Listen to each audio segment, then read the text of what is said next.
ఈ అవకాశం ఇచ్చిన సర్వోన్నతుడు ఘనమైన తండ్రికి మొదటిగా లెక్కలేని నా కృతజ్ఞతాస్తుతులు తెలియపరుస్తూ ఆరాధనకి చేరువచ్చిన నా సహోదరి సహోదరులైన మీ అందరికీ ప్రభు అయిన యేసుక్రీస్తు పరిశుద్ధ నామంలో వందనాలండి.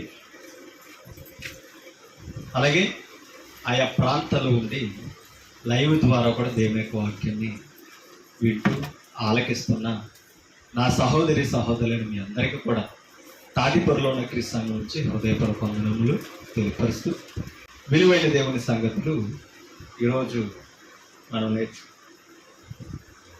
దేవుడు మనకిచ్చిన సమయాన్ని సత్యపరుచుకుంటూ విలువైన దేవుని సంగతులు మనం నేర్చుకోవడానికి మన హృదయాలను ప్రార్థన ద్వారా సిద్ధపరచు వాక్య పరిచయం ప్రార్థించుకొని వాక్యంలోనికి మనం ప్రార్థన అందరూ కూడా తల ఉంచి ప్రార్థన.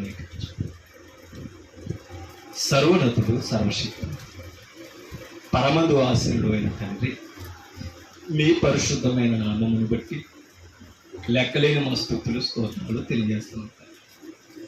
మమ్మల్ని ప్రేమించి ఆదివారం ప్రభు దినముగా ఉదయకాలంలో మేము ఆత్మతోనూ సత్యముతోనూ ఆరాధించే గొప్ప భాగ్యాన్ని మాకు ఇచ్చారు తండ్రి. యోగ్యుడిగా ఉంటూ కాపాడుకుంటూ మీరిచ్చిన విశ్వాసాన్ని బలపరుచుకుంటూ మీ వాక్యము ద్వారా మీ ఎడల భయభక్తులు నేర్చుకునే మనసును మాకు కోపం, ద్వేషాలు, పగలో ప్రతీకారాలు తండ్రి, మానవ బుద్ధులు లోకం నుంచి మేము నేర్చుకున్నాం తండ్రి. మీ వాక్యము ద్వారా అటువంటివి మేము విడిచిపెట్టి ద్వేషించి మరి తండ్రి మా హృదయాలలో మీ వాక్యానికి చూపిస్తూ మరి మా హృదయం అనే పలకల మీద మీ వాక్యాన్ని తిట్టుకుంటూ మీ వాక్యమును బట్టి మా జీవితాలను మలుచుకుని ఆత్మీయ స్థితిలో వర్తిల్లే భాగ్యాన్ని తెచ్చారు. దుష్టుడు దాని కార్యాలకి మమ్మల్ని దూరం ఉంచు. లోకాశలతో శరీరచ్చలతో కాకుండా తండ్రి ఆత్మానుసారంగా మేము జీవిస్తూ ఆత్మను బట్టి ఆలోచిస్తూ పరిశుద్ధులు ఎదిగే భాగ్యం మాకు దయచేయండి. మీ వాక్యమును బట్టి తండ్రి మీ పట్ల చక్కటి శ్రద్ధను భక్తిని మాకు ఇవ్వండి. మీ వాక్య పరిచయలోనికి వెళుతుండగా మా హృదయాలు తెరవండి. మీ వాక్యాన్ని హృదయముతో హత్తుకునే మనసును మాకు ఇవ్వండి. పెడచేవుని పెట్టుకోండి. మా తలంపులు మా ఊహలన్నీ కూడా మీ వాక్యం మీద నిలపగలిగిన స్థితిని దయచేయండి. వినుచున్న వారికి తండ్రి వినగలిగిన చెవులు, గ్రహించే హృదయాలు ఇవ్వండి. ఈ మాటల సారాంశాన్ని సత్యాన్ని మరి తండ్రి విని ఆత్మ సంబంధమైన ఆలోచనలో మమ్మల్ని స్థిరపరచమని అడుగుచు చెప్పుచున్న నన్ను కూడా బలపరచు. అబద్ధం అసత్యం మా నోటున రాకుండా మీ లేఖనాలను తండ్రి స్పష్టంగా వివరించగలిగిన జ్ఞానం మాకు ఇస్తారని వేడుకుంటూ ఈ సమయంలో చేసిన ప్రార్థనలు ఆలకించి ఆయా ప్రాంతాల్లో ఉండి మీ వాక్యాన్ని లైవ్ ద్వారా వింటున్న నా సహోదరి సహోదరులను జ్ఞాపకం చేసుకోండి. వారి హృదయాలు తెరవండి. సత్యమును బట్టి మీకు విధేయులయ్యే భాగ్యాలు ఇవ్వండి. క్రీస్తు సంఘాన్ని గుర్తిస్తూ మీ నామం మహిమ కొరకు బ్రతకగలిగిన జీవితాలు ప్రతి ఒక్కరికి ప్రసాదిస్తారని ఈ ప్రార్థన మనవులు మీ కుమారుడు మా రక్షకుడైన యేసుక్రీస్తు పరిశుద్ధ నామమును బట్టి ఈ ప్రార్థన సమర్పించి వేడుకుంటున్నాం మా కన్న తండ్రి. ఆమేన్.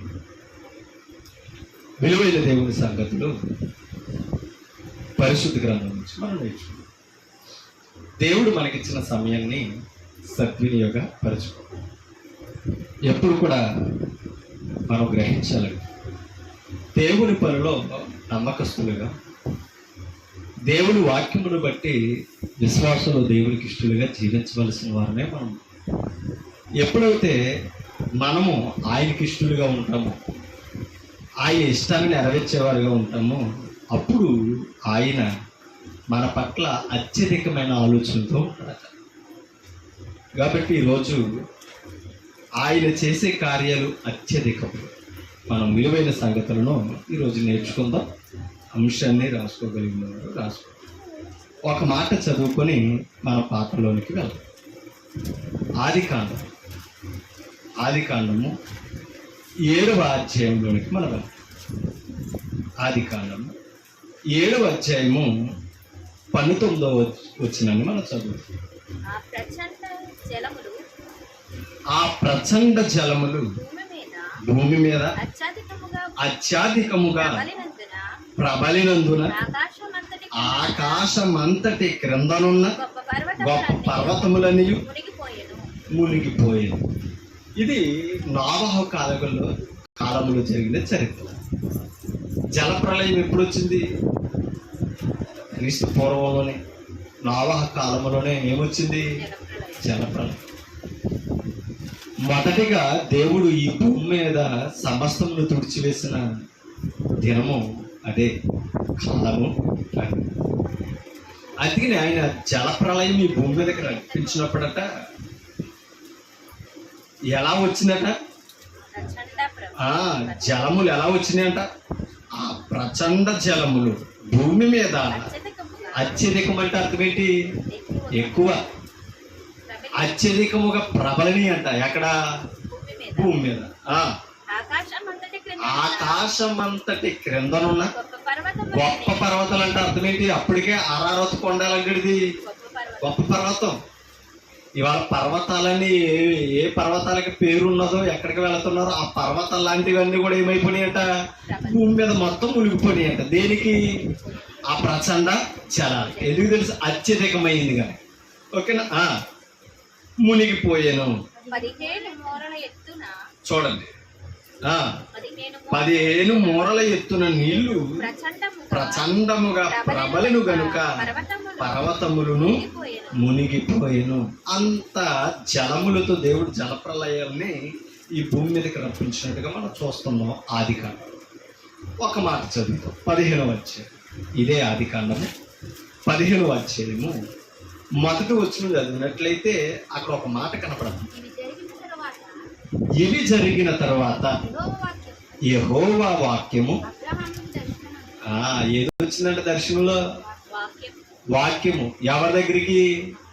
అబ్రహాము దగ్గరికి. దీనిని బట్టి మనకు అర్థమవుతుంది మన పితరులను కూడా దేవుడు ఎలా దర్శించాడు అనుకుంటున్నారు? అది దేవుడు డైరెక్టర్గా వచ్చి ఎవరిని దర్శించలేదండి, వాక్కు ద్వారా. ఓకేనా? అందుకనే ఇవి జరిగిన తర్వాత యెహోవా వాక్యము అబ్రహామునకు దర్శనమందు వచ్చి, అబ్రహామా భయపడకము, నేను నీకు కేడెము, నీ బహుమానము అత్యధికమగునని చెప్పాడట. ఎవరో? దేవుడు. నీ బహుమానం ఏమవుతుంది? అత్యధికం అంటే అర్థం ఏంటి? ఎక్కువ, వర్ణించలేనంత ఉంటుందట. ఏది? ఎవరికి ఇచ్చే బహుమానం? అబ్రహాముకి ఇచ్చే బహుమానం. ఎవరిచ్చే బహుమానం? దేవుడిచ్చే బహుమానం. ఎవరు చెప్తున్న మాటలు ఇవి? వాక్యం. దర్శనంలో వాక్యం వచ్చి చెప్తున్న మాటలు ఇవి. ఓకేనా? అంటే అత్యధికము. ఆ అంశాన్ని రాసుకోండి. మనకి ఈ రోజు మాట్లాడే పదం ఏంటంటే అత్యధికం. ఓకేనా? అత్యధికముగా ఏం చేస్తాడట ఆయన? నీ బహుమానమును అత్యధికము చేస్తాడు. ఆ మాటకి ఏమన్నాడు అబ్రహాము 2వ వచనంలో? అందుకు అబ్రహాము, ప్రభువైన యెహోవా నాకు ఏమిచ్చినా అంటే ఏమిస్తానన్నాడు ఆయన? బహుమానం అన్నాడు. ఏంటో చెప్పలా. అవునా కాదు? ఇప్పుడు బహుమానం చాలా మంది మనము కూడా ఏమంటారంటే ఇంగ్లీష్లో గిఫ్ట్ అంట. అవునా? ఇస్తా. కొంతమంది గిఫ్ట్ ఏముందిలే అని పట్టుకొచ్చినప్పుడు మామూలుగా వాళ్ళ చేతిలో పెడితే కనపడదు, ప్యాక్ చేస్తే కనపడదు. అవునంటారు కదా? ప్యాక్ చేసినప్పుడు కనపడకపోతే ఏం చేస్తాం మనం? అసలు ఏం తెచ్చాడు వీడు మొత్తం మీద? ఎప్పుడు సమయం అయిపోతే సింపేయాలని దేని మీద ఉంటుంది? తెచ్చిన గిఫ్ట్ మీద ఉంటుంది.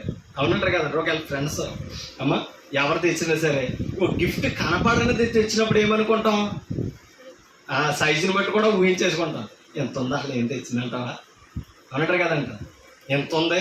అసలు ఏమి తెగడంటాం? అంత ఉంది అంటే గిఫ్ట్ అనేది మనం ఆలోచిస్తాం, ఊహించుకుంటాం తప్ప కానీ ఇదని నిర్ధారణ చేసే అవకాశం ఉండదు. దేవుడు కూడా నీ బహుమానం అత్యధికమవుతున్నది అని అన్నప్పుడు అబ్రహాము ఒకటే అన్నాడు, నువ్వేమిచ్చినా ఏంటి? కానీ నాకేమి లేదు, గర్భఫలం లేదు. నువ్వెన్ని అత్యధికం చేసినా నాకు గర్భఫలం లేనప్పుడు ఇవి ఇస్తే ఏంటి, ఇవ్వకపోతే ఏంటని సింపుల్గా దేవుడికి సమాధానం చెప్తున్నాడు. అక్కడ చూడండి. అందుకు అబ్రహాము, ప్రభువైన యెహోవా నాకేమి ఇచ్చిననేమి, నేను సంతానము లేని వాడినై పోవచ్చున్నానే.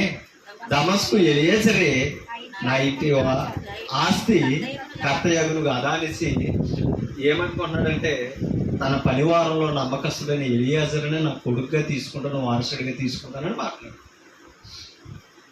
కానీ అప్పుడు దేవుడు చేసిన అత్యధికమైన బహుమానం గురించి చెప్పాడు. ఎవరంటే ఇస్సాకుని గురించి మాట్లాడిన మాట. సారా వలనైనదే నీ సంతానం అనబడుతుంది తప్పగాని ఆగర వలనైనది నీ సంతానము కాదు. ఈ ఎలియాజరు నీ ఆస్తికి కర్త కాడు, పనివాడు. ఎంత నమ్మకం ఉన్నా పనుడు వారసుడు కాలేడు, అవునా కదా? అందుకనే నీ బహుమానము అత్యధికమగునను అన్న మాటకు అర్థం ఏంటంటే ఆయన ఇవ్వబోయే సంతాన అభివృద్ధి గురించి మాట్లాడతాడు. ఎందుకంటే అబ్రహాముకి చాలాసార్లు సాక్ష్యం ఇచ్చాడు. ఆయన ఏంటంటే నీ చేతనైతే గనక ఆకాశ నక్షత్రములను లెక్క పెట్టుకోండి, అవునా? నీ సంతానం ఎలా ఉంటది? అలా ఉంటది. అంటే అత్యధికము. అలాగే ఇసుక రేణువులతో పోల్చండి. సముద్రపు ఇసుక రేణువులను కూడా లెక్కేసుకో. నీకు సాధ్యమైతే నీ సంతానం ఎంత ఉంటది? ఒకసారి మనం ఆలోచిస్తే అంత సంతానం అభివృద్ధి చెందారు లేదా అబ్రహాముకి? ఇస్సాకులో నుంచి యాకోబులో నుంచి 12 మంది గోత్రాలు, అవునా కదా? 12 మంది గోత్రాల నుంచి లక్షల జనం, అవునా కదా? ఐగుప్తు నుంచి కానాను చేసే ప్రయాణంలో ఎంతమంది జనం తెలుసా? 26 లక్షల జనం ప్రయాణించారట. అంటే ఎంత అత్యధికమయ్యారు, అవునా కదా? అంటే తర్వాత సంఖ్య పెరగదు. కారణం ఏంటంటే దేవుని వాగ్దానములో సామాన్యమైనవి కాదు. ఆయన మాట ఇచ్చి తప్పేవాడు కాదు, నెరవేర్చేవాడు. ఆయన అత్యధికమైన ఆ పదం అబ్రహాములో సంతానం గురించే మాట్లాడాడు. మరొక పదాన్ని మనం చదువుతాం. 17వ అధ్యాయంలోనికి వెళ్తాం. 17వ అధ్యాయం 2వ వచనాన్ని ఒకసారి మనం చదువు. 17వ అధ్యాయం 2వ వచనం. అమ్మా, నాకును నీకును. నాకు అంటే ఎవరికి? దేవుని. నీకు అంటే అబ్రహాముకి. అంటే ఇప్పుడు అబ్రహాముతో ఎవరు మాట్లాడుతున్నారు? దేవుడు మాట్లాడుతున్నాడు. నాకును నీకును మధ్య నా నిబంధనను నియమించి నిన్ను అత్యధికముగా అభివృద్ధి పొందించదనని అతనితో చెప్పారట. ఎవరో? దేవుడు. ఎలా అభివృద్ధి చేస్తాడంట? అత్యధికముగా. ఎలా అభివృద్ధి చేస్తాడో నిబంధన పెడతాడట. ఓకేనా? నాకును నీకును మధ్య ఏమున్నది అన్నాడు? నిబంధన, నిత్య నిబంధన. ఆ నిబంధనను బట్టే నిన్ను అత్యధికముగా ఏం చేస్తానన్నాడో ఆశీర్వదించేస్తాను, అవునా కదా? ఇందాక మనం నోవహు కాలంలో చదువు. జలప్రలయాలు ఎలా ఉన్నాయి అమ్మా? ఆ జలాలు ఎలా ఉన్నాయి? అత్యధికముగా ప్రబలం, ఓకేనా? అలాగే అబ్రహాముతో ఏమన్నాడు దేవుడు? నీ సంతానం, నీ బహుమానం అత్యధికమగును అని అన్నాడు. అబ్రహాం ఏమన్నాడు? ఏమిస్తే ఏంటయ్యా, నాకు సంతానం లేదని. కానీ ఇక్కడేమన్నాడు అమ్మా? నిన్ను అత్యధికముగా అభివృద్ధి పొందించేదనని అబ్రహాముతో చెప్పాడు.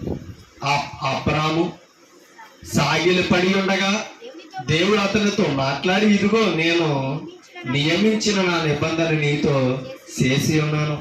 నీవు అనేక జనములకు తండ్రి వగదు. అది అత్యధికమైన ఆశీర్వాదం, ఓకేనా? నీవు అనేక జనములకు ఏమవుతావు? తండ్రి. అనేక జనములకు నువ్వు తండ్రి అవుతావు అన్నాడు. అటువంటి ఉత్పత్తి ఇశ్రాయేలు విస్తరించడం ద్వారా జరిగింది. ఇప్పటికీ అబ్రహాము విశ్వాసులకు తండ్రిగా పిలువబడుతున్నట్టుగా రోమపత్రిక కూడా అబ్రహాముని గురించి చెప్తుంది, ఓకేనా? అంటే ఇప్పటికి కూడా ఆత్మ సంబంధంగా విశ్వాసంలో ప్రవేశించిన వారందరూ, క్రీస్తు సంతానముగా పిలువబడుతున్న వారందరూ అబ్రహాము పిల్లలుగానే తీర్చిదిద్దింది క్రొత్త నిబంధన కూడా, ఓకేనా? అంటే అంత అత్యధికముగా నీ సంతానం అభివృద్ధి పొందునని దేవుడు అనేక జనముల గురించి అబ్రహాముకు ప్రమాణం చేసిన విధానం మనం చూస్తున్నాం. 6వ వచనం కూడా చదువుతాం. ఇదే అధ్యాయంలో 6వ వచనం. అమ్మా, నీకు అత్యధికముగా సంతానవృద్ధి కలుగజేసి నీలో నుండి. ఎవరిలో నుండి? అబ్రహాములో నుండి. మీకు అర్థమవుతుంది? నీలో నుండి జనములు వచ్చినట్లు నియమించుదును, రాజులను నీలో నుండి వచ్చారు. ఎవరిలో నుంచి? అబ్రహాము సంతానంలో నుంచి అనేక మంది ప్రజలు వస్తారట. రాజులు కూడా ఎవరిలో నుంచి వస్తారో? అబ్రహాముల నుంచే వస్తారు. ఓకేనా? అబ్రహాము, ఇస్సాకు, యాకోబు. మీకు అర్థమవుతుందా? యాకోబు సంతానంలో 2 గోత్రాలను ఎంచుకున్నాడు. ఏ గోత్రాలు? 12 గోత్రాలు అయితే మళ్ళీ 2 గోత్రాలను సెపరేట్ చేసి ఎన్నుకున్నాడు. మొదటి గోత్రం యోధా గోత్రం, 2 లేవి గోత్రాన్ని ఎంచుకున్నాడు. లేవి గోత్రంలో నుంచి వచ్చిన వారేమో యాజకులు. ఓకేనా? యోధా గోత్రంలో నుంచి వచ్చిన వారేమో రాజులు. అలా 2 గోత్రాలను ఎంచుకొని ఆ యూదులు రాజైన క్రీస్తు వచ్చేంత వరకు కూడా ఆ సంతానాన్ని అభివృద్ధి చేసుకుంటూనే వచ్చింది. మరొక మాట చదువుతాం. నిర్గమకాండంలోనికి మనం వెళ్ళినట్లయితే నిర్గమకాండంలో ఒక మాట మనకు కనపడదు. నిర్గమకాండము 1వ అధ్యాయము 7వ వచనం మనం చదువుతాం. నిర్గమకాండము 1వ అధ్యాయం 7వ వచనం.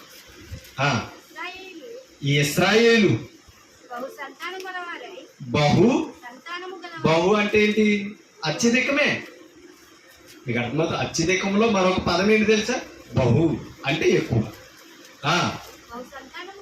బహు సంతానము ఎవరు?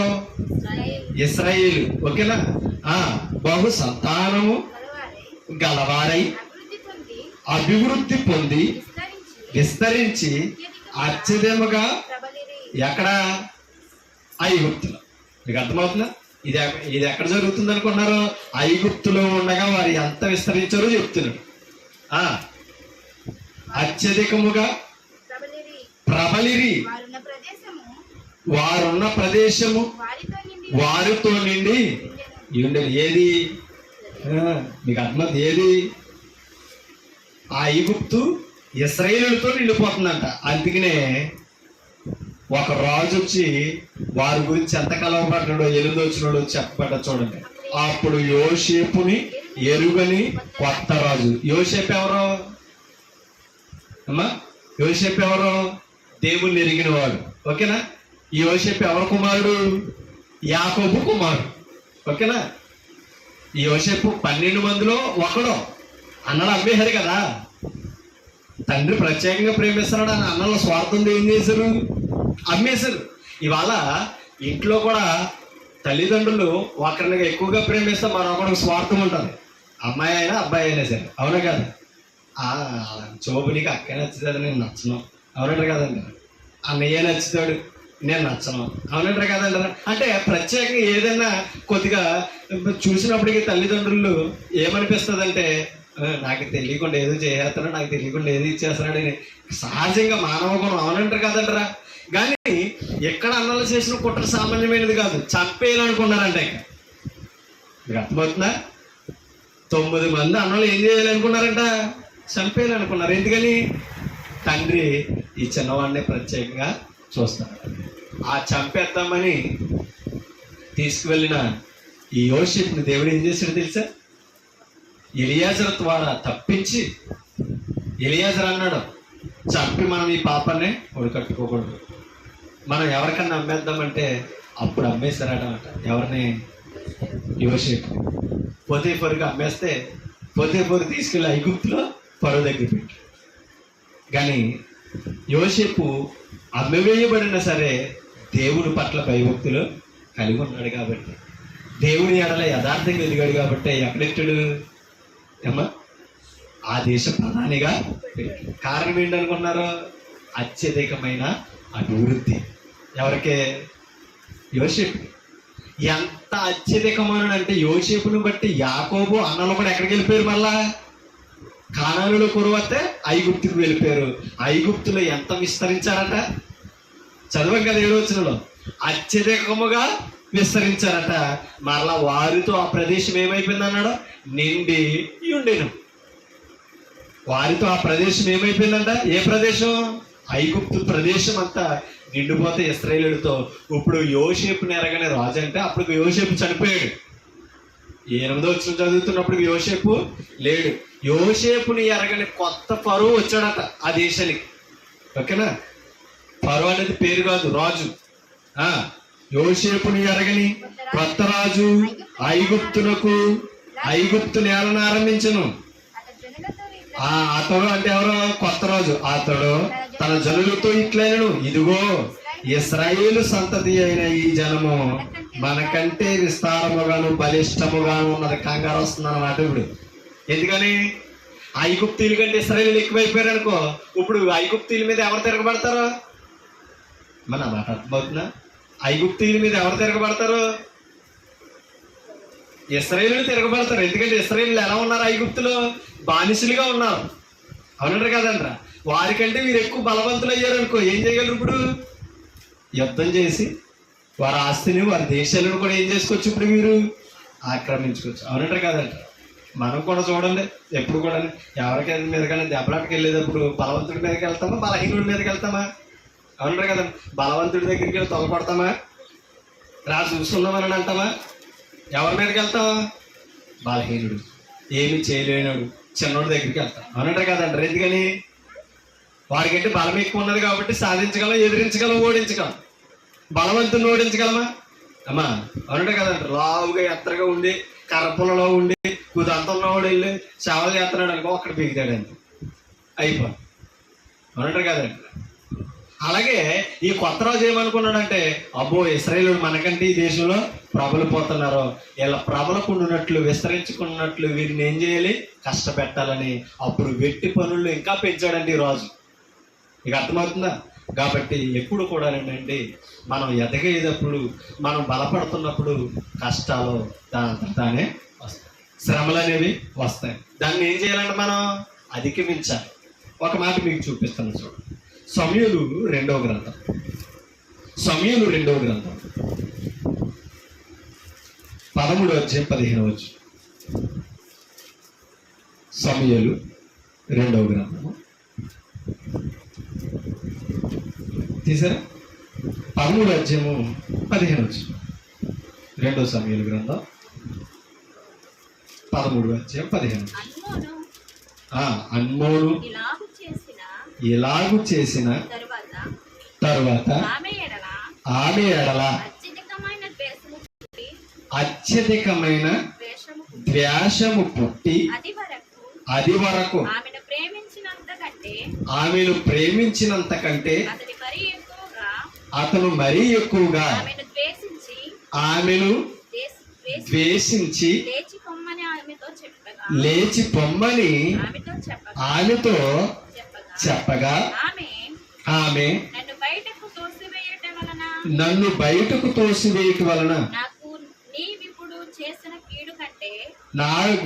నాకిప్పుడు నీవు చేసిన కీడు కంటే మరీ ఎక్కువ కీడు చేయకుమని చెప్పినను అతడు ఆమె మాట వినక తన పనివారిలో ఒకని పిలిచి దీనిని నా యొద్ద నుండి వెళ్ళగొట్టి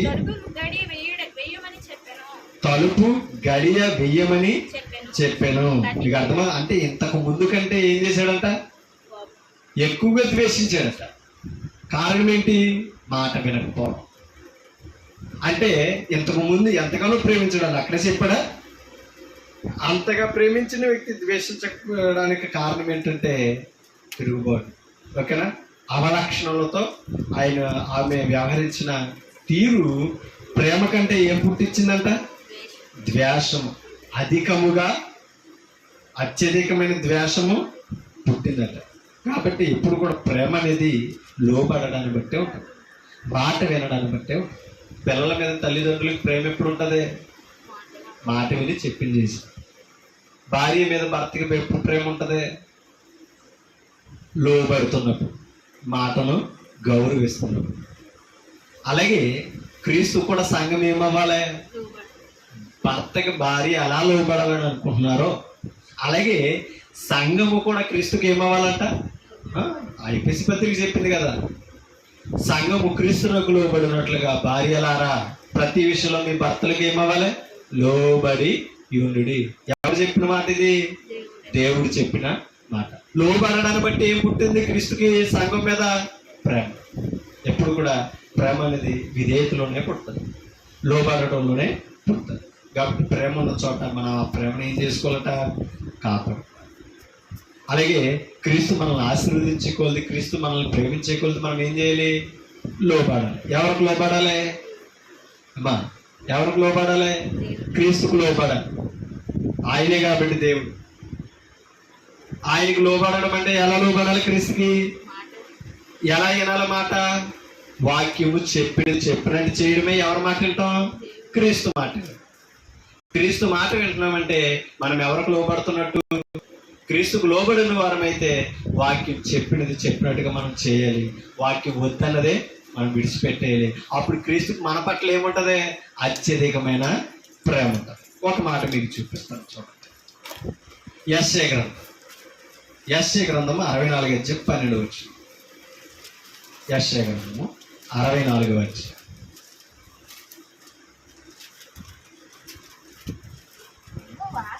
అమ్మా 64:12.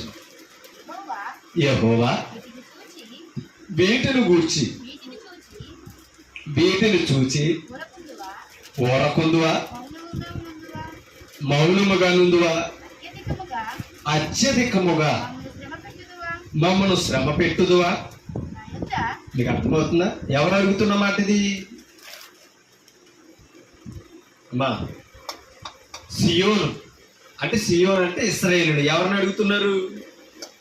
దేవుణ్ణి అడుగుతున్నారు. ఒకసారి 9వ వచనం చదువుదాం. యెహోవా అత్యధికముగా, అంటే కోపం కూడా ఎలా ఉంటది దేవునికి? అభివృద్ధి కూడా ఎలా ఉంటది? ఆశీర్వాదం ఎలా ఉంటది? మాట అనకపోతే కోపం కూడా అలాగే ఉంటుంది, అన్నట్టు కాదు. కాబట్టి దేవుని కోపానికి మనం గురవ్వకుండా ఉండాలంటే మనం ఏమవ్వాలి? లోపడాలి.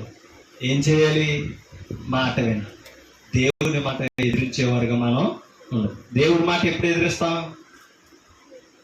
అమ్మా వాక్యం విన్నప్పుడు, వాక్యం ప్రకారంగా మనం జీవించినప్పుడు ఎవరిని ఎదిరించిన వారు అవుతున్నాం. అప్పుడు ఏమవుతుందంట? మన పట్ల దేవునికి కోపం మరలా ఎలా ఉంటుందంట? అత్యధికం. నాన్నకొచ్చిన కోపమే ఆపలేరు పిల్లలు, అవునంటారు కదండి. కోపం వచ్చిందంటే ఎలా కొడతాం మనం? కోపం తీరిపోయేదాకా కొడతాం, అవునంటారు కదండి. మన కోపాలు ఎలా ఉంటాయి? దేవుడి కోపం ఎలా ఉంటుంది? చల్లార్చగలమైన కోపం. ఆలోచించు. కాబట్టి బైబిల్లో ఒక మాట ఉంది, ఆయన కోపము ఎంతసేపు ఉంటుందంట? నిమిషం మాత్రం ఉండడు. ఆయన కృప, అది కృపకి కోపానికి తేడాది. ఆయన కనికరాలు ఎలా ఉంటాయంట? తరతరాలు నిలుచు. ఆయన కోపము నిమిషం కోపానికే మనం మాడిపోతున్నామంటే, తరతరాల కోపం చూపిస్తే, ఒక తరమంతా కోపంతో ఆయన నింపితే ఏ జాతి నిలబడుతుందండి? మీకు అర్థమవుతుందా? కాబట్టి దేవుని కృపకు మనం పాత్రలు అవ్వాలంటే, ఆయన కనికరాలు మన మీద, మన బిడ్డల మీద ఉండాలంటే మనం ఎప్పుడు కూడా ఆయన కోపం పుట్టించిన వారిగా ఉండాలి. మీకు అర్థమవుతుందా? అందుకే ఇక్కడ అన్నాడు ఏమని? అత్యధికముగా కోపపడకము, మేము చేసిన దోషమును నిత్యము జ్ఞాపకము చేసుకొనకము. మీకు అర్థమవుతుందా?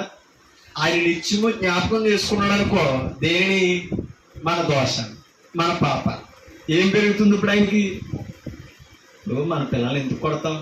ముద్దొచ్చి కొడతామా? ప్రేమతో కొడతామా? ఏం చేస్తాం?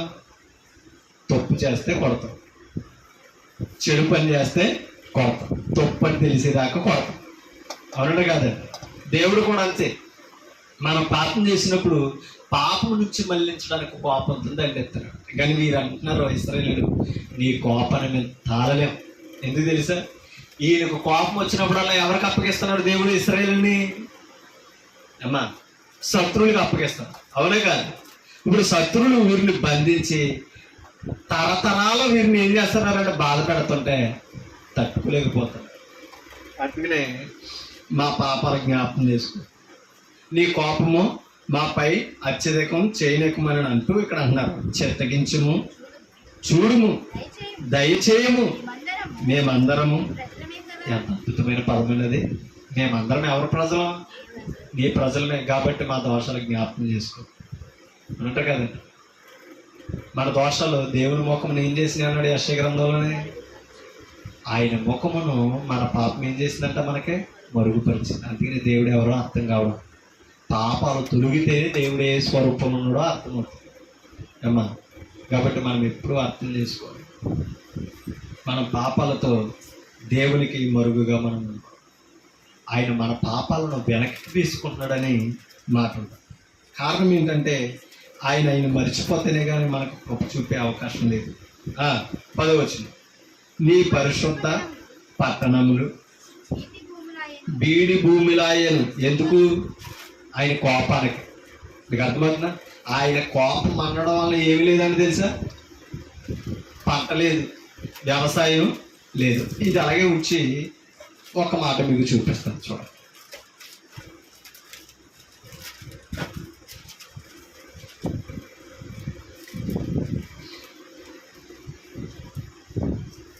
ఒక్క మాట. హబక్కుకు గ్రంథం, హబక్కుకు గ్రంథం పేజీ నెంబర్ చెప్పండి. 771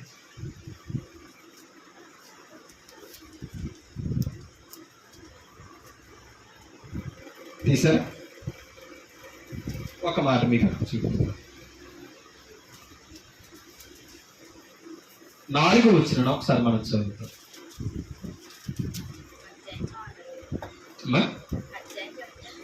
మొదటి అధ్యాయం 4వ క్షమించి. అందువలన ధర్మశాస్త్రం నిరర్థకమాయను. అమ్మా, న్యాయము ఎన్నడను ఏం జరుగుతలేదట?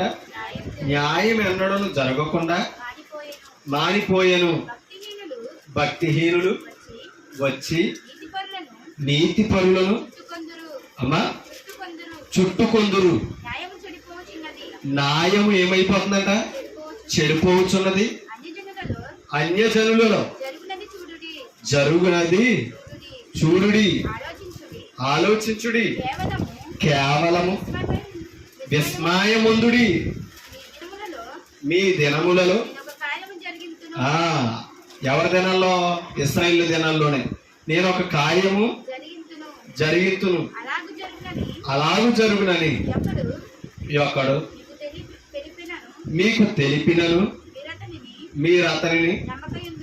అంటే దేవుడు కార్యాలు చేస్తాడని ఇశ్రాయేలులో ఒక రాజు చెప్పిన ఎవరు నమ్మరట? ఇశ్రాయేలు నంబర్. ఎందుకు తెలుసా? ఏమ్మా, అంత బంధించాడు వీళ్ళు. ఎందుకు బంధించారట? వారు దేవుని దగ్గరికి రాకపోవడం, దేవుని మాట వినకపోవడం వలన వచ్చిన శ్రమలు ఇవి. ఓకేనండి. అక్కడ ఒక మాట మీకు చూపిస్తాను. 3వ అధ్యాయం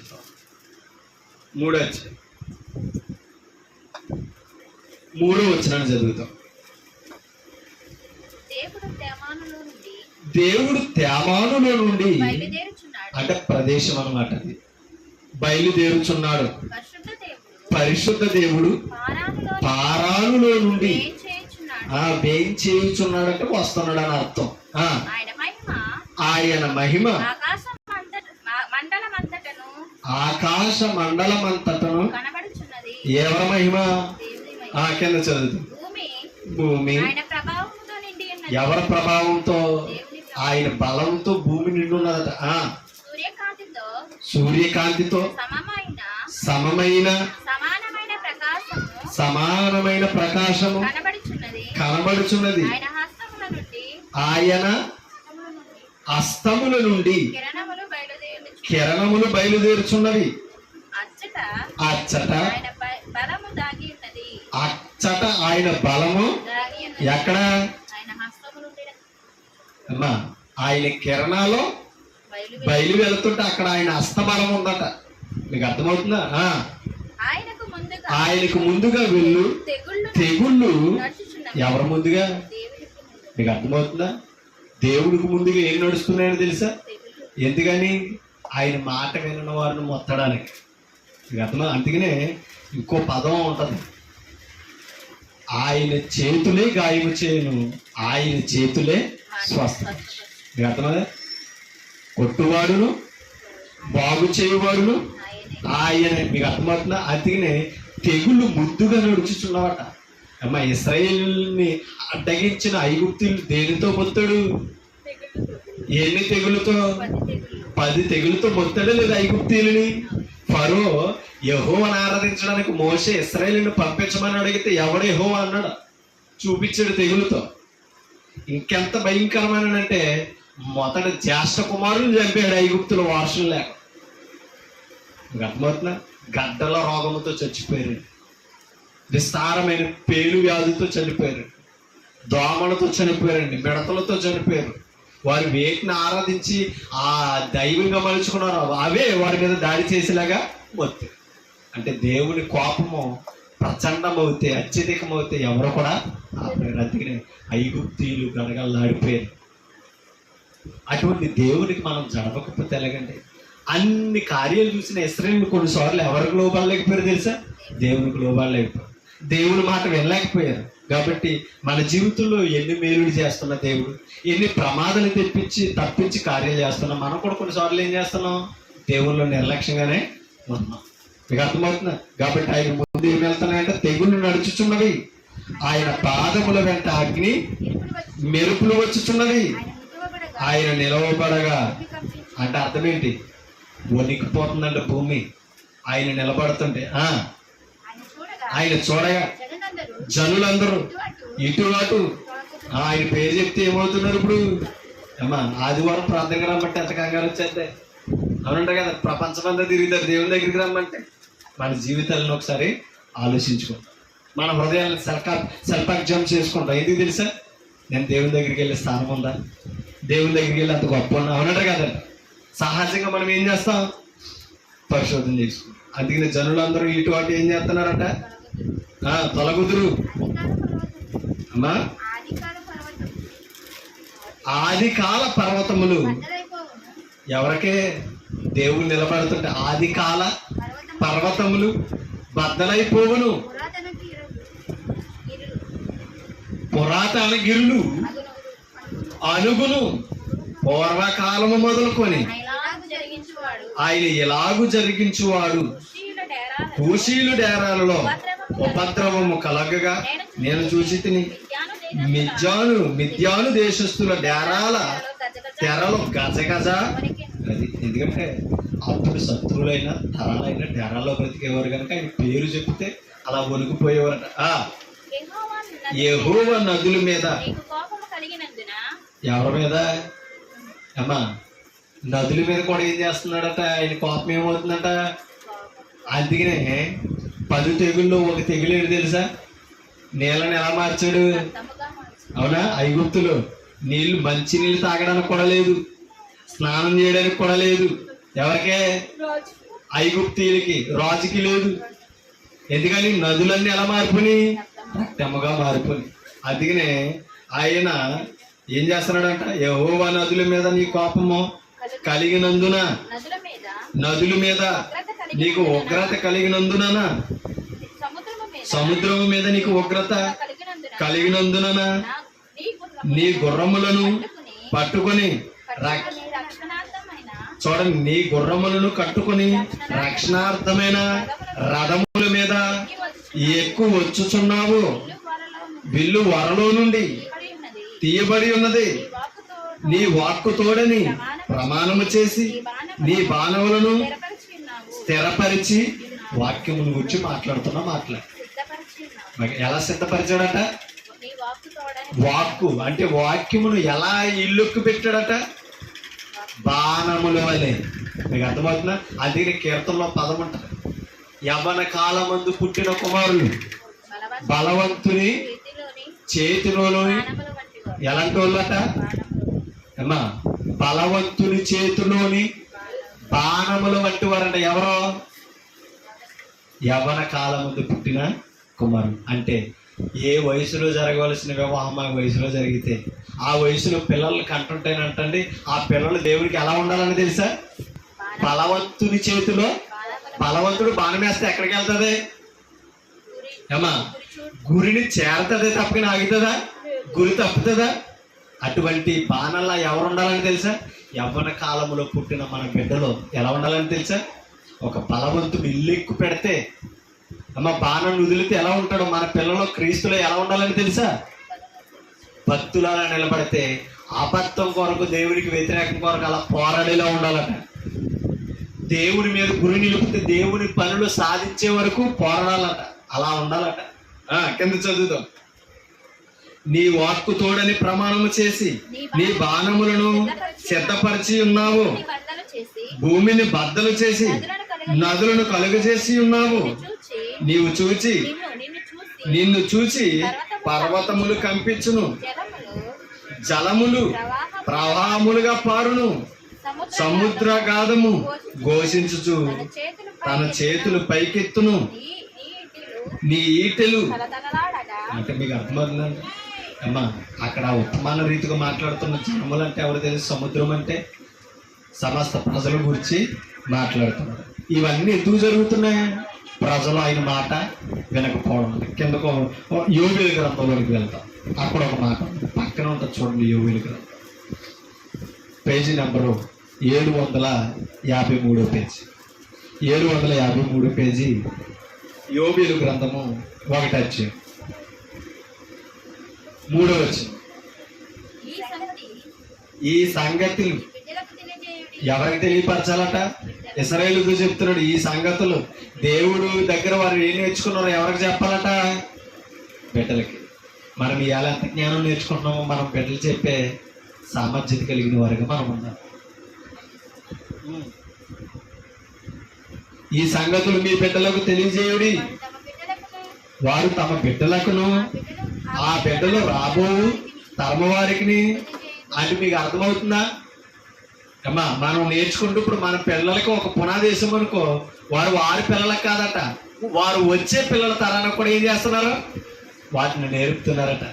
అంటే దీనిని బట్టి అర్థమవుతుంది, మన పిల్లలకు మంచి పునాది వేయకపోతే భవిష్యత్తులో 2 తరాలు పాడైపోతున్నాయి. అదే కదా అక్కడ చెప్తా అమ్మా. ఒకసారి 2వ వచనం చదువుదాం. పెద్దలారా ఆలకించుడి, దేశపు కాపురస్తులారా మీరందరూ చెవియొగ్గి ఏ వినాలి? దేవుని మాట వినాలి. దేవుని వాక్యం అంటే వాక్యం వినాలి అమ్మా.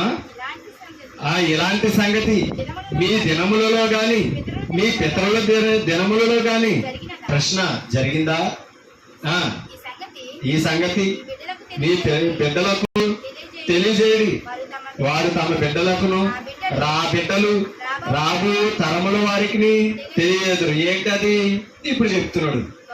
గొంగలి పురుగులు విడిచిన దానిని. ఏంటి గొంగలి పురుగులు తినేదేంటి? మిడతలు తినేదేంటి? పంట, పైరు, పచ్చదనాన్ని. మీకు అర్థమవుతుందా? తినేస్తున్నాయట. అది గొంగల పురుగులు విడిచిన, అంటే అవి తినేసినవి, అవి తినగా మిగిలిసినవి ఏవి తిన్నాయంట?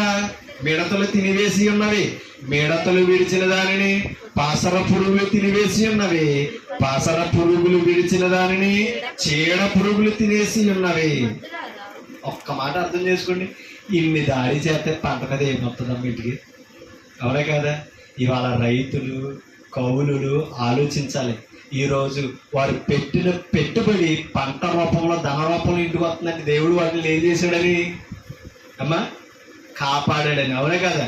ప్రకృతిలో వైఖరిని అంతటిని కూడా ఏం చేస్తున్నాడు తెలుసు? ఆయన కాపాడుతున్నాడు.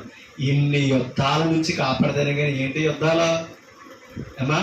ఈ పురుగులు, చీడ పురుగులు, పసర పురుగులు, ఇవన్నీ పంటల మీద యుద్ధాలు చేసే సైన్యాలు. ఇవన్నిటిని ఆపితేనే కానీ ఏమొస్తుందో తెలుసా మనకే? పంట వస్తుంది. దీనిని బట్టి ఆలోచించుకోవాలి అమ్మా. మనం తినే రైస్ కానీ, మనం తినే ఆహారపు ఏ కాయగూరలైనా పళ్ళైనా పలహారాలైనా మీకు అర్థమవుతుందా? ఇవన్నీ మనం సమృద్ధిగా తినగలుగుతున్నామంటే, సమృద్ధిగా మన గృహాలలో ఉంచుకుంటున్నామంటే వాటిని దేవుడు ఏం చేస్తున్నాడని అర్థమవుతుంది. సమృద్ధిగా ఇదిగో వీటి నుంచి కాపాడుతున్నాడని. అదినే చెప్తున్నాడు. ఇవి మీ పిల్లల తరంలో కానీ మీ పితరుల తరంలో కానీ జరిగినాయా? ఒకసారి జ్ఞాపకం ఉంచుకోండి. వీటిని ఎవరికి చెప్పాలి? మీ పిల్లలకును మీ పిల్లల పిల్లలకును వచ్చే తరానికి వారు చెప్తారు. కాబట్టి దేవుడు చేసిన మేలులే కాదు, దేవుడు చేసిన కీడులు కూడా చెప్పాలట అమ్మా. దేవుడు చేసిన ప్రమాదాలు కూడా చెప్పాలని. చెప్పకపోతే రేపొద్దున వారు భయపడరు, దేవునికి విధేయులు కారు, దేవునికి లోబడే అవకాశం ఉండదు. కాబట్టి అందుకనే దేవుని ఆశీర్వాదాలే కాదు, దేవుని కోపాలు కూడా చెప్పాలట. అవునట కదంటారా? కాబట్టి అది నా మాటలు చెప్తున్నాడు. ఎందుకు ఇవన్నీ జరుగుతున్నాయంటే దేవుని సన్నిధికి రాకపోవడం. 9వ వచనం చదువుతుంది ఒకసారి. అధ్యాయంలోనే 9వ వచనం. అమ్మా, నైవేద్యము పానార్పణమును యెహోవా మందిరములోనికి రాకుండా ఏం తెస్తలేదంటే ఇశ్రాయేలు నైవేద్యం తెస్తలేదు, పానీయార్పణలు తెస్తలేదట.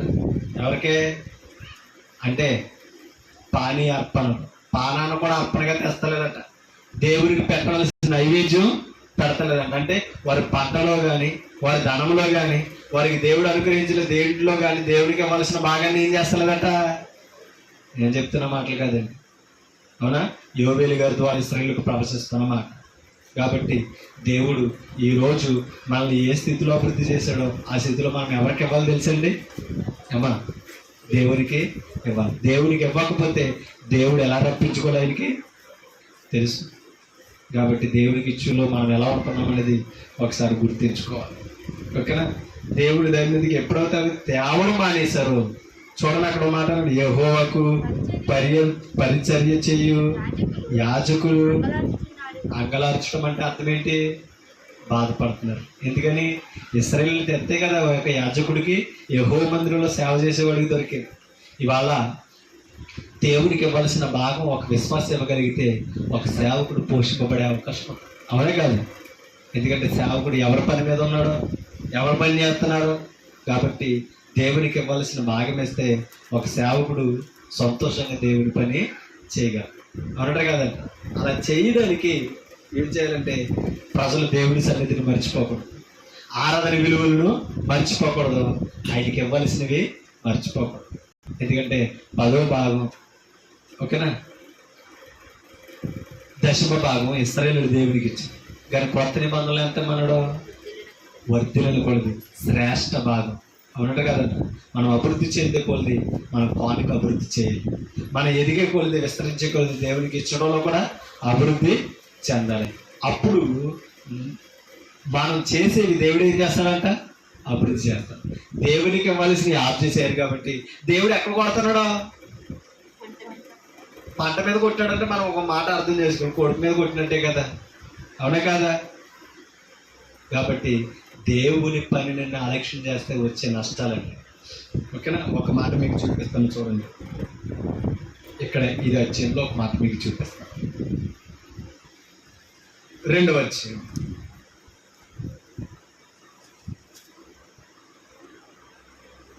12వ వచనం.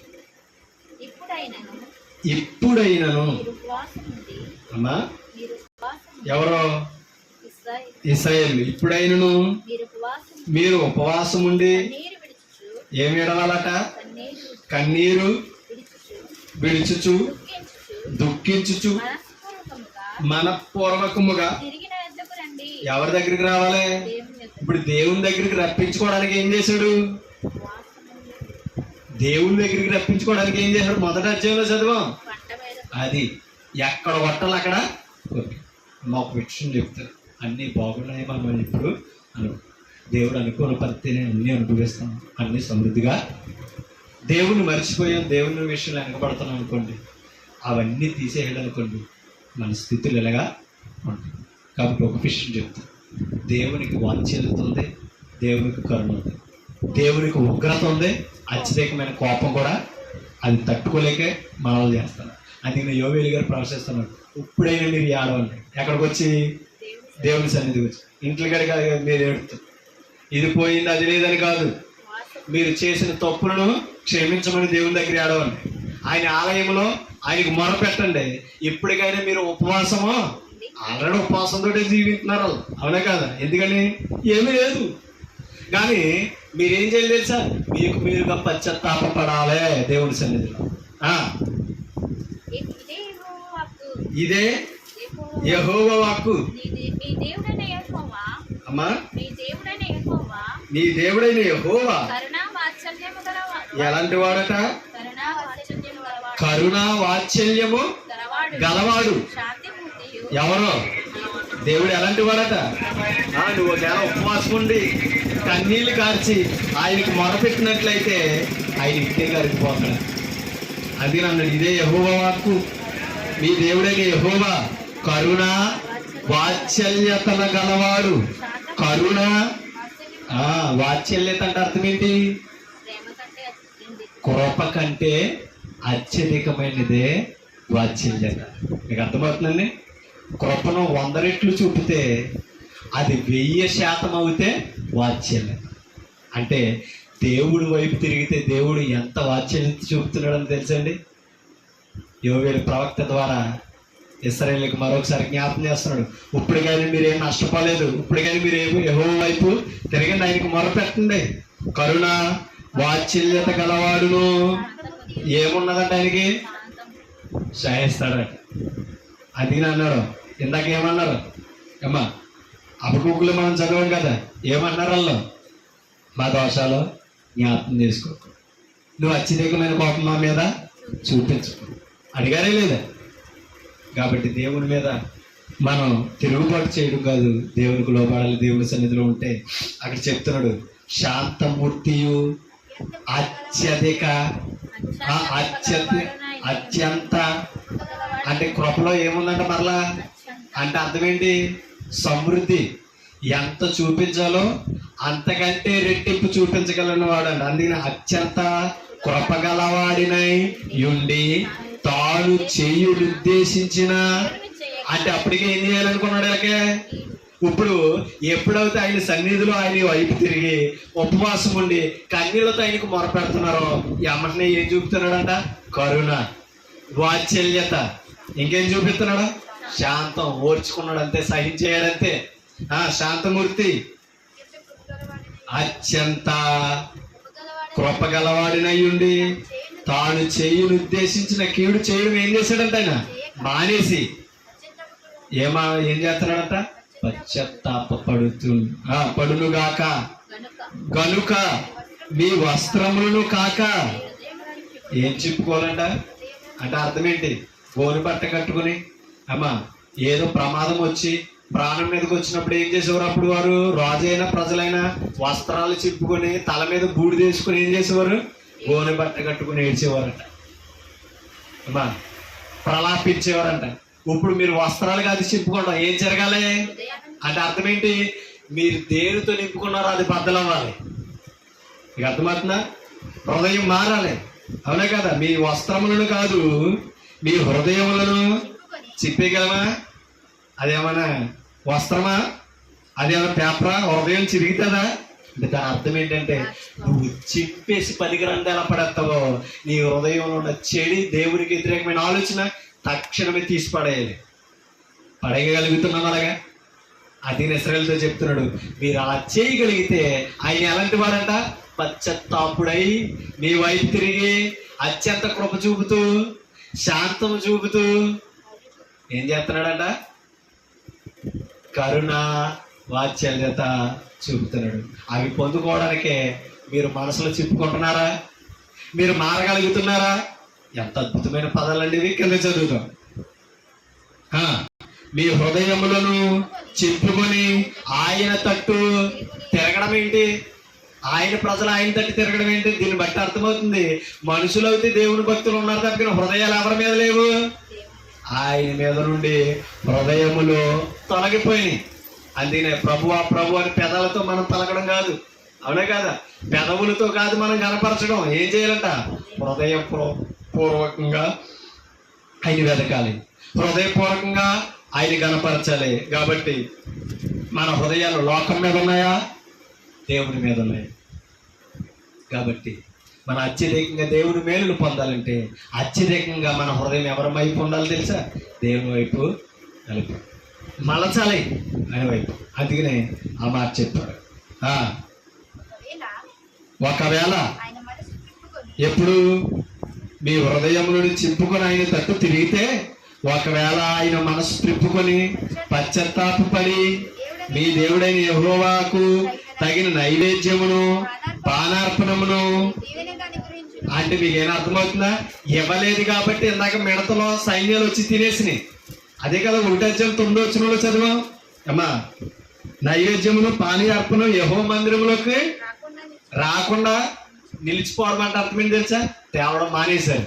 ఇప్పుడు ఏమంటున్నాడు 14 ఒకవేళ ఆయన మనసు త్రిప్పుకొని పశ్చాత్తాపడి మీ దేవుడైన యెహోవాకు తగిన నైవేద్యమును పానీయార్పణమును ఎలా అనుగ్రహిస్తాడో, ఇంతకు ముందు ఏ అయితే తిన్నాయో అవి తినేవ్వకుండా మీ పంటను నిలిపితే ఇప్పుడు అవి ఏమవుతాయి? మీకు అమ్మా సమృద్ధికి వస్తాయి లేదా? వచ్చిన భాగంలో మీరు ఏం చేయొచ్చు? ఇప్పుడు ఏమవుతాయి ఆఫ్ చేసేసారో అవి తెచ్చి మళ్ళీ ఎవరికి ఇవ్వచ్చు? దేవుని సన్నిధికి అర్పణముగా పానీయ అర్పణము నైవేద్యం ఇవ్వచ్చు. ఇస్తే ఇప్పుడు ఎవరు సంతోషపడతారు అక్కడ? అమ్మా యాజకుడు. అవునే కదా? అక్కడేమో పశ్చాత్తాపడి బాధపడుతున్నాడు. అప్పుడు ఎప్పుడైతే యాజకుడు సంతోషించాడో యాజకుని బట్టి దేవుడు ఆనందిస్తున్నాడు. మీకు అర్థమవుతుందా? కాబట్టి మనం దేవునికి ఇవ్వాల్సిన విషయంలో దేవునికి ఇస్తున్నామా, దేవునికి ఇచ్చే విషయంలో వెనకబడి చేస్తున్నామా ఒకసారి ఆలోచించవలసిన అవసరత అంతే. ఆ మాటలే అక్కడ వివరిస్తూ తెలియపరుస్తున్నాడు. కాబట్టి మనం ఎప్పుడు కూడా దేవుని పనిలో అలక్ష్యంగా ఉండకూడదు. దేవునికి ఇచ్చే విషయంలో మనం ఏం చేయకూడదంటే వెనకబాటు చేయకూడదు. ఒక మాట మీకు చూపిస్తాను. సో ఒకసారి మలాకీ గ్రంథంలోనికి మనం వెళ్దాం. మలాకీ గ్రంథం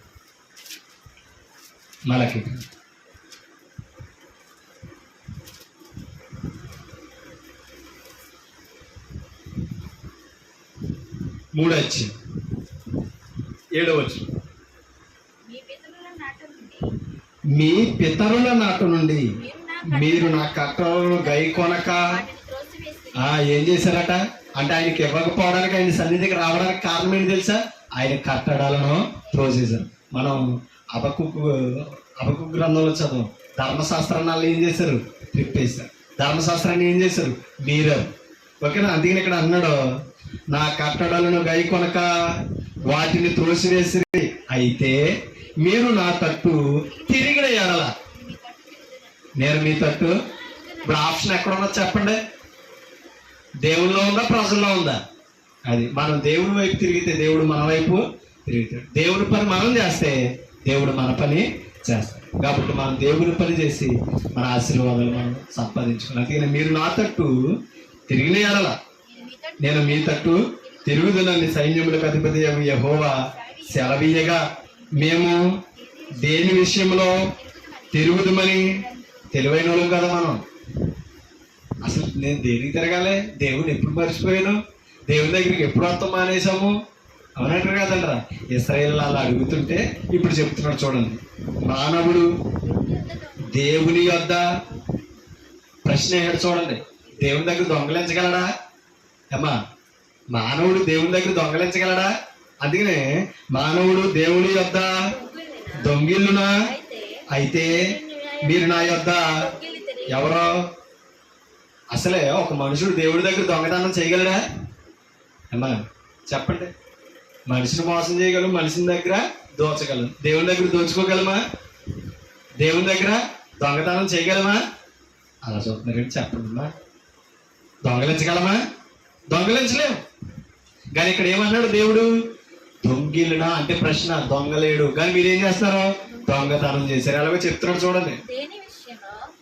అయితే మీరు నా యొక్క దొంగిలితిరి, దేని విషయంలో మేము నీ యొక్క దొంగిలితమని. దొంగతనం చేశారా కానీ అడుగుతారు కదా. దొంగిలితమని అడుగుతురు. 10వ భాగమును ప్రతిష్టార్పణములను ఇయ్యక. ఇప్పుడు ఎందుకు దొంగలయ్యారటల్లా?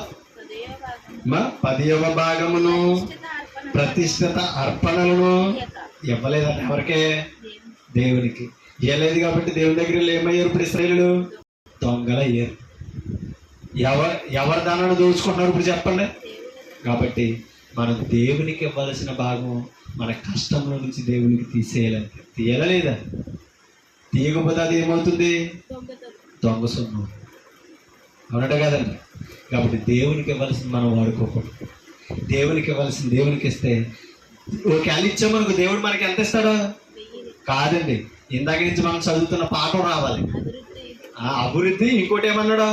అత్యధికం. అది అవునట కదండి. నష్టపోం.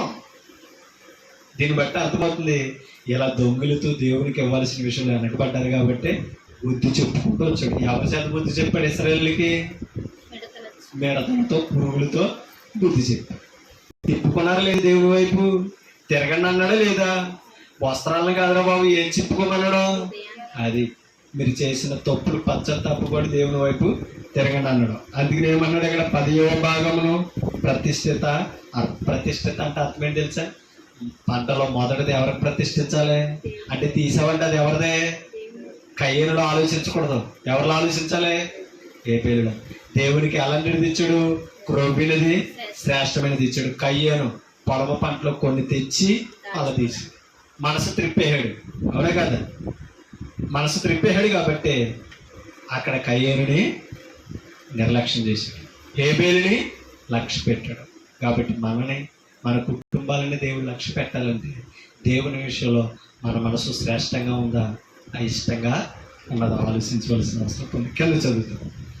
ఈ జనులందరూ నా యొద్దలో దొంగిలిచునే ఉన్నారు, మీరు శాపగ్రస్తులై. కాబట్టి దేవునికి ఇవ్వకపోతే, దేవునికి మనకి ఇవ్వాల్సిన భాగం మనం తీసుకుంటే మనం ఏమవుతున్నాం తెలుసా? శాపగ్రస్తులం అవుతున్నా. నా మందిరంలో ఆహారం ఉండునట్లు 10వ భాగమంతయు మీరు నా మందిర నిధిలోనికి. ఎంత గొప్ప భాగ్యం అండి! ఆయన సన్నిధులు ఏముండాలంట? అక్కడ చెప్పాడు, నా మందిరమునందు. చూడండి, నా మందిరములో ఆహారం ఉండునట్లు. ఆ ఆహారం ఉంటేనే లేవీలు, యాజకులు బ్రతుకుతారు. అవునా కదా? ఆయన పనిచేసేవారు బ్రతుకుతారు. అందుకనే ఆహారం ఉండాలంటే సమృద్ధిగా ఏం చేయాలంట?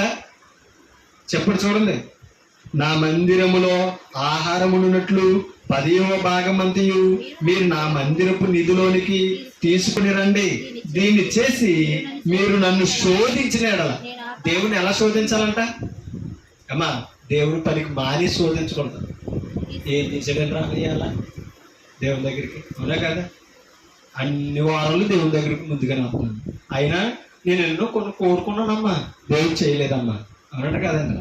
అనుకున్నానమ్మా, నెరవేరుతాడు. అందుకని మా ఆయన మానేమన్నాడు, చేశాకే రమ్మన్నాడు. అవునట కదండి? ఇవాళ అనుకుంటలేదు అలా మనం. అలా అనుకుని ఏం చేస్తున్నాం? మానేస్తాం. కానీ దేవుని ఎలా శోధించాలంట? మానేసి కాదు, దేవుని పని ఎగ్గొట్టు కాదు, దేవుని పనికి ఆటంగా ఉండి శోధించడం కాదు, దేవునికిచ్చి మనం శోధించాలి. ఆ ఎవరు చెప్తున్న మాట మళ్ళా ఇది? ఇశ్రాయేలుతో సాక్షాత్తు దేవుడే మాట్లాడుతున్నాడు. మీరు నాకిచ్చి నన్ను శోధించిన ఎడలా. చూడండి, ఆకాశపు వాకిండ్లను విప్పి పట్టజాలనంత విస్తారముగా దీవెనలు కుమ్మరించదనని సైన్యములకు అధిపతి యెహోవా. ఎంత అద్భుతమైన పదం అండి! ఒకవేళ ఇచ్చి దేవుని శోధిస్తేనంట ఆలస్యమైన ఏమిస్తాడంట? చూడండి, అక్కడ ఆకాశ వాకిండ్లను ఏమిస్తాడంట? నోవహు కాలం మనకు జ్ఞాపకం రావాలి. ఆకాశ వాకిండ్లు విప్పాలి కాబట్టి, తూములు విప్పాలి కాబట్టి, జలములో ప్రచండముగా భూమి మీద ఏమైనా అత్యధికములై విస్తారమైన ఘనమైన మునిగిపోయి పర్వతాలు శిఖరములని మునిగిపోయి లేదా? అంత విస్తారంగా మనల్ని ఏం చేస్తాడంట? ఆశీర్వాదాలతో నింపుతాడు. అందుకని ఆకాశ వాకిండ్లను విప్పి పట్టజాలనంత. మీకు అర్థం? నువ్వు దాచుకోవడానికి సరిపోదన్నమాట ఇంకా. అవునే కదా? దాచుకోవడానికి సరిపోవడలేనంత దీవెనలు ఇవ్వగలడంట ఆయన. పట్టజాలనంత విస్తారముగా దీవెలను కుమ్మరించదనని సైన్యములకు అధిపతి యెహోవా. ఎవరికే? ఆయన వైపు తిరగలేని ఇశ్రాయేలుకి తిరిగి ఆయనకి ఇవ్వాల్సింది ఇమ్మని చెప్తున్నాడు. ఇప్పుడు మనము చేయవలసింది చేస్తే, మనమే ఇవ్వాల్సింది ఇస్తే మనల్ని ఏం చేస్తాడో? అత్యధికంగా పట్టజాలనంత విస్తారమైన ఆశీర్వాదాలతో మనల్ని కూడా ఏం చేస్తాడో? ఆశీర్వాదాలతో నింపుతాడు. కాబట్టి దేవునికి ఇచ్చి శోధిస్తున్నామా? దేవుని పని మానేసి శోధిస్తాం. దేవునికి ఇవ్వాల్సింది మనం దాచుకొని ఒకవేళ శాపగ్రస్తులం అవుతున్నామా? ప్రేమతో మనం అందరం కూడా ఆలోచించాలి. మనం ఇచ్చే కొద్ది ఏమవుతుంది తెలుసా? ఆశీర్వాదం పొందుతాం. కాబట్టి అత్యధికమైన ఆశీర్వాదాలు దేవుని దగ్గర ఉన్నాయి. ముగింపు వైపు నేను వెళ్తాను. ఒక మాట మీకు చూపిస్తాను. కొరింథీయులకు రాసిన 2వ పత్రిక 1వ అధ్యాయం 8వ వచనం. 1వ అధ్యాయం 8వ వచనం. 2వ కొరింథీయుల పత్రిక. సహోదరులారా, అమ్మా, ఆసియాలో నాకు తటస్థించిన శ్రమను గూర్చి ఆ కొరింథీయులు వారికి తెలిసిందట. తెలియకుండుట మాకిష్టము లేదు. ఏదనగా మేము బ్రతుకుదుమను నమ్మకము లేక ఉండునట్లుగా మా శక్తికి మించిన అత్యధిక భారము వలన అపోస్తలులు పరిచర్లు కృంగిపోయారట. బ్రతుకుతూ మన ఆశ లేకుండా ఏమయ్యారట? మా శక్తికి మించిన అత్యధికమైన భారము వలన కృంగిపోతుంది.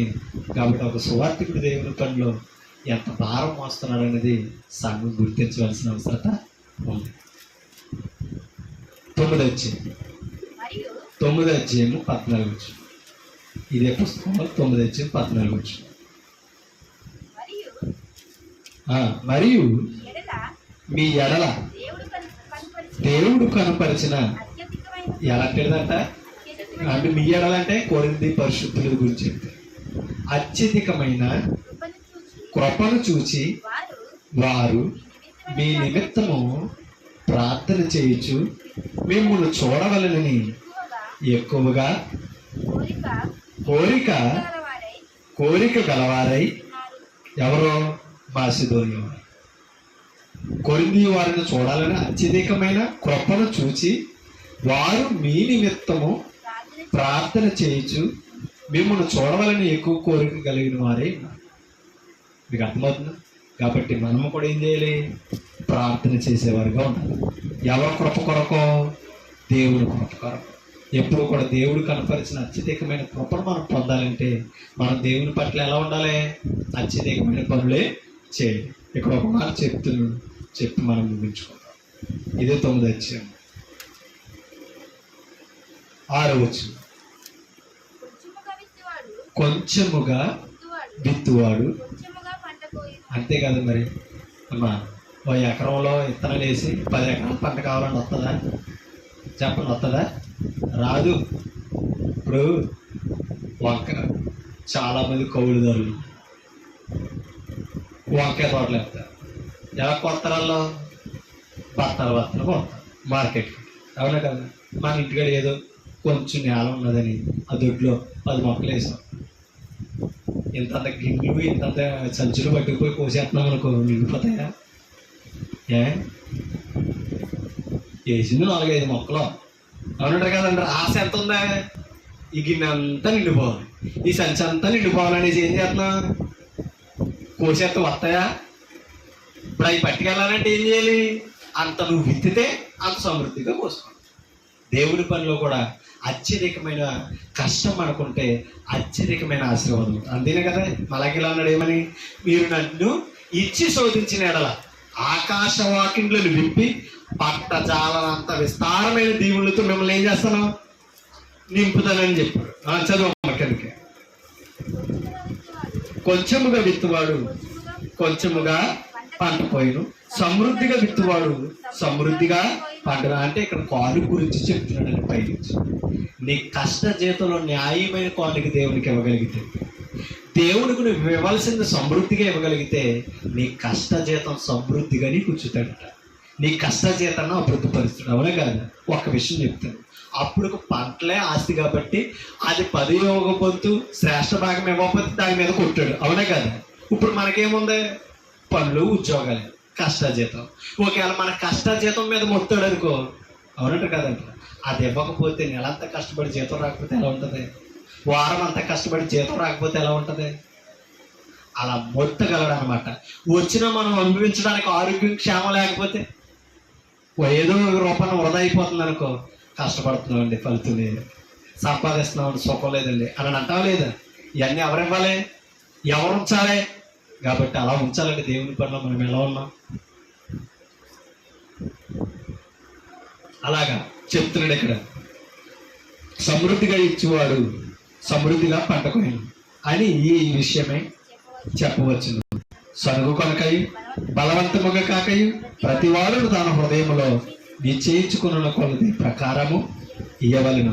దేవుడు ఉత్సాహముగా ఇచ్చేవారిని ప్రేమించును, దీవించును. మరియు అన్నిటి యందు ఎల్లప్పుడూ మీరు సర్వ సమృద్ధి గలవారే ఉత్తమమైన ప్రతి కార్యమును చేయుట యందు దేవుడు మీ ఎడల సమస్త విధములైన కృపను విస్తరింపజేయగలడో. ఇవ్వడం కూడా ఏంటి తెలిసినప్పుడు? కృప. ఇచ్చే కొలది ఏమిస్తాడంట? కృప. అందుకని ఇందాక మనం ఏం చదివాం అమ్మా? యోవేలు గ్రంథంలో చదువు. ఆయన అత్యధికమైన కృప చూపించగలడు, కనికరమును వాత్సల్యత గలవాడు, శాంతమూర్తియు అత్యంత కృప కలిగింది.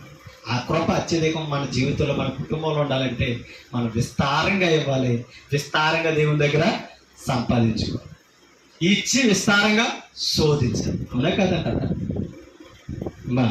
ఎవరు చెప్తున్న మాటలో అది మీరైనా నేనైనా దేవునికి ఇవ్వడం అనేది బైబిల్ నేర్పిన గొప్ప సూత్రం. ఈ విషయంలో మనం ఏమవ్వకూడదు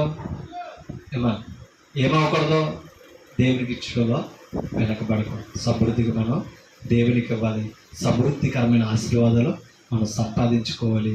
కాబట్టి మనం ఎప్పుడు కూడా మన బలాన్ని దేవునికి ఉపయోగించాలి. ఒక మాట చెప్పి నేను ముగిస్తాను.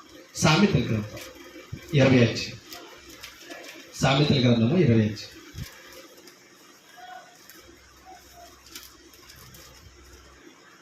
తీసారా? ఒక మాట నుంచి 27 వచ్చు.